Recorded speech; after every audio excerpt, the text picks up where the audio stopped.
may mas malaki. Okay, ito napanood natin mga ako napapanood ko si MX Porto.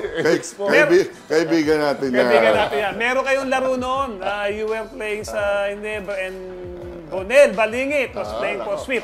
Gaw! Kamusta Kamusta, Gaw? Hindi ko lang kung championship to or regular game, no? Nagka-ano kayo, medyo naging physical ang laro hanggang sa nagkonti kayong kiskisa ng konti.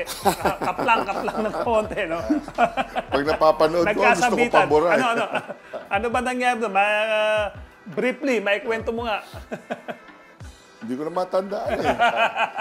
Pag nanonood nga ako, pag sinasend sa akin, gusto kong pabora eh. Ano yung naghahabol kayo? Naghahabol lang kayo noon? O sila Hindi, naman? wala lang. Basta pag lay up ako, pinapanood ko ako ano yung meron, parang wala naman eh. Alam mo, sa laro lang yun. Yung bite-bite niyan si Bonel, pag nahawakan ako niyan pag ni-wrestling ako niyan. Alam mo sa laro, pare, kunin mo muna sa sindak sa tingin di ba? Hindi naman halos magpapakabot kung nakuha mo sa sindak, tingin muna.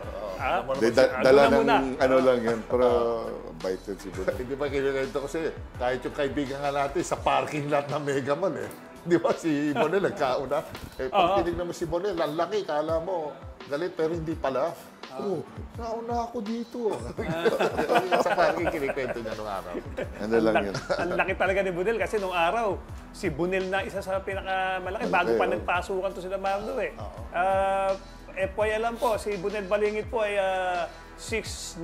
6'9". Na center po, nakasabay po namin noon. So pag titignan nyo, birang-bira. Ngayon, normal na yung mga 6'7", 6'8". Pero dati ilan-ilan lang. So talagang ma-amaze kayo sa laki ni Bonel. And hefty rin, malaki rin ang katawan ni Bonel.